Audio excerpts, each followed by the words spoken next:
العلم نور في طريقك مرشد فاظفر بنور العلم والإيمان.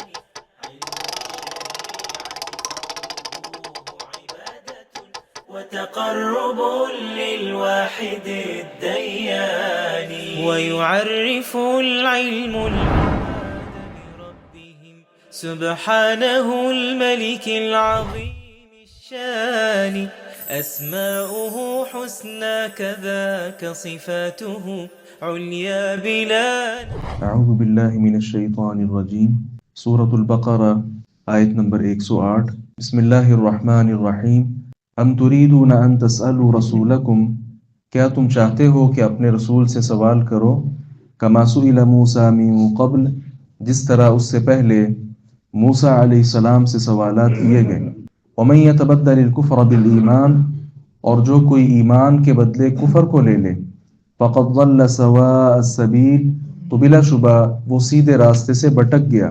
ود کثیر من اہل الکتاب، بہت سے اہل کتاب چاہتے ہیں، لو یردونکم من بعد ایمانکم کفارا، کہ کاش وہ تمہیں تمہارے ایمان کے بعد پھر سے کافر بنا دیں. حسدا من عند انفسہم، اپنے دلوں کے حسد کی وجہ سے. من بعد ما تبین لهم الحق، اس کے بعد کہ ان کے لیے حق خوب واضح ہو گیا. فاعفوا واصفحوا، پس معاف کرو اور درگزر کرو. حتی یأتی اللہ بامری، یہاں تک کہ اللہ تعالی اپنا حکم لے آئے. ان اللہ علی کل شیء قدیر، بلا شبہ اللہ تعالی ہر چیز پر پوری طرح قادر ہے. واقیموا الصلاۃ، اور نماز قائم کرو. وآتوا الزکاۃ، اور زکوٰۃ ادا کرو. وما تقدموا لانفسکم من خیر، اور تم جو بھی نیکی اپنی جانوں کے لیے آگے بھیجو گے، تجدوہ عند اللہ، اسے اللہ کے پاس پا لو گے. ان اللہ بما تعملون بصیر، بلا شبہ اللہ تعالی جو کچھ تم کر رہے ہو اسے خوب دیکھنے والا ہے. وقالوا لن يدخل الجنہ، اور انہوں نے کہا ہرگز جنت میں داخل نہیں ہوں گے، الا من كان هودا او نصارى، مگر جو یہودی بنے یا نصارہ. تلک امانیہم، یہ ان کی آرزویں ہیں. قل ہاتوا برہانکم، کہہ دیجئے اپنی دلیل لاؤ، ان کنتم صادقین، اگر تم سچے ہو. بلا من اسلم، کیوں نہیں جس نے اپنا من اسلم وجہہ للہ، جس نے اپنا چہرہ اللہ کے لیے تابع کر لیا. وہو محسن، اور وہ نیکی کرنے والا ہے. فلہ اجرہ عند ربی، تو اس کے لیے اس کا اجر اس کے رب کے ہاں ہے. ولا خوف علیہم، ان پر نہ کوئی خوف ہے. ولا هم يحزنون، اور نہ وہ غمگین ہوں گے.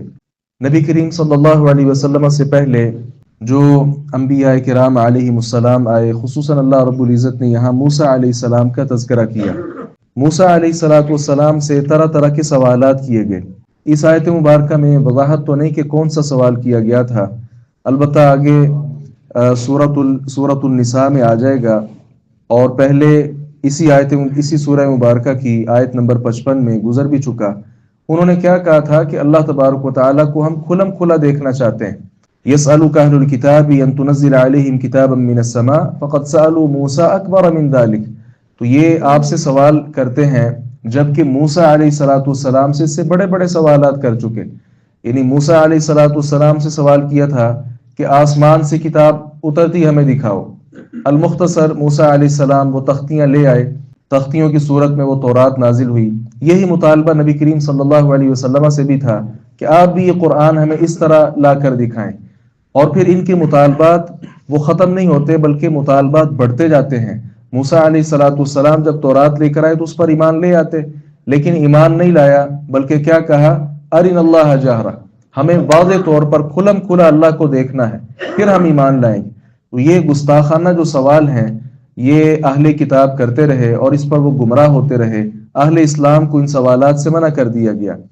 امام مجاہد رحمہ اللہ نے اس آیت مبارکہ کی تفسیر یہ کی ہے کہ مشرکین نے اور اہل کتاب جو تھے اس وقت آپ صلی اللہ علیہ وسلم سے کہا تھا کہ یہ جو کوہ صفا ہے اسے سونے کی بنا کر دکھاؤ پھر ہم ایمان لائیں گے. تو اس طرح کے فضول سوالات جو ہیں دین اسلام میں اس کی گنجائش نہیں ہے. رسول اللہ صلی اللہ علیہ وسلم نے ارشاد فرمایا، ان اعظم المسلمین جرما من سأل عن شيء ولم يحرم فحرم من اجل مسألته، او كما قال، آپ نے کہا مسلمانوں میں سے سب سے بڑا مجرم آدمی وہ ہے جو ایسی چیز کے متعلق سوال کرے کہ جو پہلے سے حرام نہیں تھی، لیکن اس کے سوال کرنے کی وجہ سے وہ چیز حرام قرار دے دی گئی۔ تو صحابہ کرام رضوان اللہ علیہم اجمعین وہ اس معاملے میں بہت خاموش رہتے تھے۔ ان کا طریقہ کار کیا تھا؟ وہ کہتے کہ ہم خاموش رہتے تھے، حتیٰ یہ کہ کوئی صحرا نشین آتا، کوئی عربی آتا تو فَيَسْأَلُهُ وَنَحْنُ نَسْمَعُ، وہ آپ صلی اللہ علیہ وسلم سے کوئی سوالات کرتا تو ہم سن کر علم حاصل کر لیتے تھے۔ صحابہ کرام رضوان اللہ علیہ مجمعین کا طرز عمل یہ تھا، اور آپ صلی اللہ علیہ وسلم کی تعلیمات بھی یہ تھیں۔ آپ نے فرمایا کہ ہلک من کان قبلکم بکثرت سؤالہم واختلافہم علی انبیائہم، تم سے پہلے لوگ ہلاک ہوئے ہیں، کیوں؟ اس لیے کہ کثرت کے ساتھ وہ سوال کرتے تھے اور انبیاء کرام علیہم السلام کے ساتھ اختلاف کرتے تھے۔ تو تم ایسا نہ کیا کرو، جو میں تمہیں دے دوں اسے لے لیا کرو، اور جس سے میں منع کر دوں اس سے رک جایا کرو۔ تو دین اسلام کا جو مزاج ہے بہرحال وہ یہ ہے۔ تو گستاخی پر مشتمل جو سوالات ہیں وحی کے اترتے کے زمانے میں کرنا، یہ اس کے متعلق شریعت نے منع کیا ہے۔ تو ان کے سوالات اس طرح کے تھے۔ اس کے ساتھ ہی اللہ رب العزت نے کہا کہ اہل کتاب چاہتے ہیں کہ تم اپنے ایمان کے بعد دوبارہ کفر پر آ جاؤ۔ تو اہل کتاب مختلف شکوک و شبہات چھوڑتے جن کے ساتھ اہل ایمان چاہتے تھے کہ اہل ایمان جو ہیں وہ اسلام سے برگشتہ ہو جائیں، اسلام کو چھوڑ دیں اور دوبارہ سے کفر والی راہ اختیار کر لیں۔ اس کا سبب یہ نہیں تھا کہ یہود کو پتہ نہیں تھا، یہود جانتے تھے کہ اسلام یہ ہے۔ اللہ رب العزت نے فرمایا ایسا وہ کیوں کرتے تھے؟ حسدا من عند انفسہم، صرف حسد کی بنا پر۔ یہ حسد جو ہے آپ جانتے ہیں یہ ایسی بیماری ہے کہ جو حاسد کو بھی ایمان سے محروم کر دیتی ہے، اور حاسد آدمی یہ چاہتا بھی نہیں کہ دوسرا آدمی یہ نعمت اپنے پاس رکھے۔ تو گویا حسد ایسی بیماری ہے کہ خود بخود انسان اپنے اندر ہی جلتا رہتا ہے۔ عام دیکھیں اگر چوری ہے، چوری کا تعلق چور کے ساتھ بھی ہوتا ہے، اور جس کی چوری کی جا رہی ہوتی ہے اس کا بھی اس کے اندر نقصان بہرحال ہوتا ہے۔ لیکن حسد ایسا گناہ ہے کہ جس کا سارا نقصان حاسد کو ہوتا ہے۔ محسود جو ہے جس کے ساتھ گناہ کیا جا رہا ہوتا ہے اس کے ساتھ کوئی نقصان نہیں ہوتا، حاسد اپنی ہی ساری عاقبت وہ برباد کر رہا ہوتا ہے۔ حسد جو ہے دین اسلام نے اسے اچھی نگاہ کے ساتھ نہیں دیکھا ہے۔ البتہ آپ صلی اللہ علیہ وسلم نے فرمایا لا حسد الا فی اثنین، دو چیزوں میں حسد کیا جا سکتا ہے۔ ایک وہ شخص جسے اللہ رب العزت نے قرآن کی نعمت دی ہے اور وہ صبح و شام قرآن پڑھتا ہے، راتوں کو اٹھ کر قرآن پڑھتا ہے، تو اس کے معاملے میں حسد جائز ہے۔ اسی طرح وہ شخص آتا اللہ مالا، جسے اللہ تعالیٰ نے مال دیا ہے، وہ صبح و شام اللہ تعالیٰ کے دیے ہوئے مال میں سے خرچ کرتا ہے، تو کوئی آدمی یہ کہے کہ مجھے بھی مال ملے تاکہ میں بھی خرچ کروں، مجھے بھی قرآن کی نعمت ملے تاکہ میں بھی صبح و شام پڑھوں، تو یہ حسد دین اسلام نے اس کی اجازت دی ہے۔ اس کے علاوہ کسی حسد کی دین اسلام کے اندر وہ گنجائش موجود نہیں ہے۔ تو ان کا حسد کیا تھا کہ یہ لوگ دوبارہ سے ایمان سے پلٹ آئے۔ بعض مفسرین نے لکھا ہے کہ یہود اس قدر چاتر تھے اور بدبخت لوگ تھے، صبح کے وقت بظاہر اسلام قبول کر لیتے اور شام کے وقت انکار کر دیتے، تاکہ جو کمزور اہل اسلام ہیں ان کو باور کروا سکیں کہ اس دین کے اندر کچھ نہیں ہے، دیکھو ہم بھی مسلمان ہوئے تھے، ہمیں کچھ نہیں ملا، ہم تو دوبارہ اپنے دین پر آ گئے۔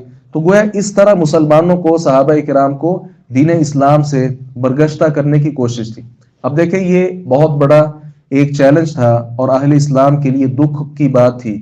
تو بسا اوقات یہ ہوتا ہے کہ جب کسی کے ساتھ برا رویہ کیا جائے تو وہ مقابلے پر اتر آتا ہے۔ تو اللہ رب العزت نے یہاں مقابلہ کرنے سے منع کیا، کہا ابھی ان سے درگزر کرو، ان کو معاف کرو اور ان سے درگزر کرو۔ فاعفو، عفو کا مطلب کیا ہوتا ہے کہ کسی کو سزا نہ دینا۔ کسی نے آپ پر ظلم کیا تو آپ اسے کچھ بھی نہ کہیں، یہ عفو ہے۔ اور صفح کیا ہوتا ہے؟ اللہ رب العزت نے ساتھ وصفحو کا بھی حکم دیا۔ تو صفح کیا ہوتا ہے کہ انسان اپنے دل سے بات ہی نکال دے۔ تو صحابہ کرام سے کہا کہ یہود تمہارے ساتھ جو کچھ کرتے ہیں، ایک تو ان کو معاف کرو اور دوسرا اپنے دل سے بھی نکال دو، یہاں تک کہ اللہ تعالیٰ کوئی اور حکم لے آئے۔ یہاں اور حکم سے کیا مراد ہے؟ جہاد کا حکم ہے۔ اور جہاد کا حکم جب آ گیا، بنو نذیر اور بنو قینقاع جو تھے انہیں جلا وطن ہونا پڑا، اور یہود کی جو تیسرا قبیلہ یہاں آباد تھا بنو قریظہ، انہیں قتل ہونا پڑا۔ تو بعد میں جب حکم نازل ہو گیا تو پھر اہل اسلام نے عرب کو بالکل کفر اور شرک سے پاک صاف کر دیا۔ اللہ رب العزت نے اہل ایمان کو کہا کہ ان کے ساتھ عفو اور درگزر کا جو معاملہ ہے وہ اختیار کرو، اور آپس میں کیا کرو، نماز اور زکوٰۃ کی جو ادائیگی ہے اس پر قائم ہو جاؤ، کیونکہ مسلمانوں کا اتفاق اتحاد تب تک ممکن نہیں ہے جب تک وہ باجماعت نماز کا اہتمام نہ کریں۔ باجماعت نماز کا اہتمام یہ صرف آ کر ظاہری طور پر اللہ کی عبادت ہی نہیں ہے، بلکہ اس کے اندر بے شمار حسن اور خوبیاں اللہ رب العزت نے رکھ دی ہیں۔ مسلمان جب ایک صف میں کھڑے ہوتے ہیں، قدم کے ساتھ قدم ملا لیتے ہیں اور کندھوں سے کندھے ملا کر کھڑے ہو جاتے ہیں، تو سارے کے سارے فرق مٹ جاتے ہیں۔ کوئی غریب نہیں، کوئی امیر نہیں، کوئی گورا نہیں، کوئی کالا نہیں، کوئی سرخ نہیں، کوئی کسی اور رنگ کا نہیں، کوئی ذات پات نہیں، سارے ایک گویا دیوار کے اندر کھڑے ہو کر اللہ رب العزت کی عبادت کر رہے ہیں۔ تو جب اس طرح مسلمانوں کا اتفاق اتحاد ہو جائے تو پھر کسی کی سازش بھی اہل اسلام کو نقصان نہیں پہنچا سکتی۔ اور ساتھ ہی ساتھ صرف یہ ظاہری طور پر ایک دوسرے کا ساتھ نہیں دینا، بلکہ مالی طور پر بھی زکوٰۃ ادا کر کے جو غربا ہیں، مساکین ہیں، ان پر خرچ کر کے اپنے ساتھ ان کو کھڑا کرنا، یہ دین اسلام کی خوبصورت تعلیم ہے، جس کے ساتھ ظاہری طور پر بھی اتفاق پیدا ہو جاتا ہے اور اندرونی طور پر بھی اہل اسلام اللہ رب العزت ان کو استحکام جو ہے وہ عطا کرتا ہے۔ تو یہ جو نیکیاں ہیں اللہ رب العزت فرماتے ہیں یہ کرو، بظاہر ان کا تمہیں ابھی کچھ زیادہ نظر نہیں آئے گا، لیکن کل قیامت کے دن جب تم ہمارے پاس آؤ گے، ان ساری کی ساری نیکیوں کا جو اجر ہے وہ ہم نے تیار کر رکھا ہوگا، جو آپ وہاں لے لیں گے۔ یہود کے بارے میں اللہ رب العزت نے ایک اور بات کہی کہ یہ کیا کہتے ہیں کہ جنت میں صرف ہم جائیں گے۔ نصارہ کیا کہتے ہیں کہ جنت صرف ہماری ہے۔ تو اللہ رب العزت نے کہا کہ دعوے کے ساتھ تو کچھ نہیں ہوگا، یہ صرف اور صرف ان کی آرزویں ہیں، تمنائیں ہیں اور کچھ نہیں۔ آرزو ہے بندہ اکیلا بیٹھ کر جو مرضی وہ خام خیالیوں مگن ہو، وہ خیالی پلاؤ پکاتا رہے، جو مرضی کرتا رہے، لیکن اصل بات کیا ہے؟ اللہ رب العزت نے کہا اگر یہ سچے ہیں ان سے دلیل مانگ لو، تم ہی جنت میں جاؤ گے، اس کی کیا دلیل ہے؟ ظاہر ہے کوئی دلیل ان کے پاس نہیں ہے۔ جنت میں کون سا آدمی جائے گا؟ اللہ رب العزت نے بڑی صراحت کے ساتھ اس بات کا اعلان کر دیا، کسی کا یہاں نام نہیں لیا کہ صرف مسلمان جنت میں جائے گا، فلاں جائے گا، فلاں جائے گا، نہیں۔ اللہ رب العزت نے یہاں دو چیزیں، یا آپ کہہ سکتے ہیں کہ دو شرائط اللہ رب العزت نے ذکر کی۔ پہلی شرط کیا ہے کہ انسان اپنا چہرہ اللہ کے تابع کر دے۔ ظاہر ہے جب چہرہ اللہ تعالیٰ کے تابع ہو گیا تو سارا جسم جو ہے وہ خود بخود تابع ہو گیا۔ تو عمل جو ہے وہ صرف انسان اللہ تبارک و تعالیٰ کے لیے کرے۔ ظاہر ہے جب اللہ کے لیے عمل کرے گا تو اللہ رب العزت کو وہ راضی کرنے کے لیے کرے گا۔ اگر اللہ تعالیٰ کے لیے عمل نہیں ہوگا تو پھر کیا آئے گی؟ منافقت آئے گی، ریاکاری انسان کے اندر پیدا ہو جائے گی۔ اور دوسری شرط کیا بیان کی ہے؟ وَهُوَ مُحْسِن، کہ وہ عمل جو ہے وہ عمل حسن ہو، نیک عمل ہو۔ ظاہر ہے نیک عمل وہی ہوگا جو کتاب و سنت کے مطابق ہوگا۔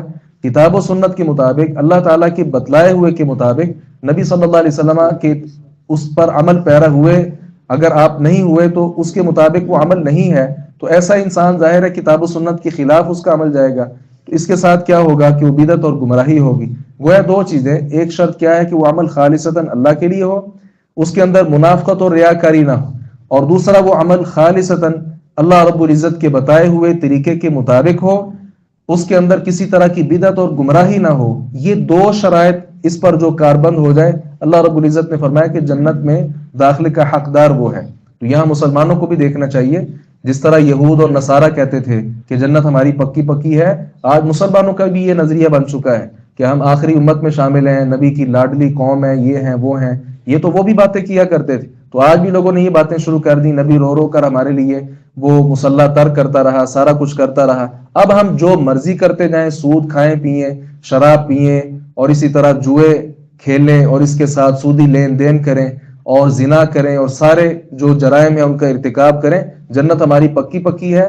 تو اہل اسلام کو بھی ہوش کے ناخن لینے چاہیے۔ یہ دو شرائط اللہ رب العزت نے جو بیان کی ہیں، خالصتاً اللہ رب العزت کی رضا کے لیے عمل، اور دوسرے نمبر پر پیغمبر علیہ الصلوۃ والسلام کا جو بتلایا ہوا طریقہ ہے جس پر آپ عمل پیرا ہوئے، آپ کی جو سنت ہے اس طریقے پر انسان انشاءاللہ عمل پیرا ہو، یہ دو چیزیں پیدا کر لی جائیں اپنے اندر، تو اللہ تبارک و تعالیٰ نے فرمایا کہ ایسے لوگ جو ہیں وہ جنت کے حقدار ہیں۔ اللہ تعالیٰ سے دعا ہے باری تعالیٰ حق بات کو سمجھنے اور اس پر عمل پیرا ہونے کی توفیق عطا فرمائے۔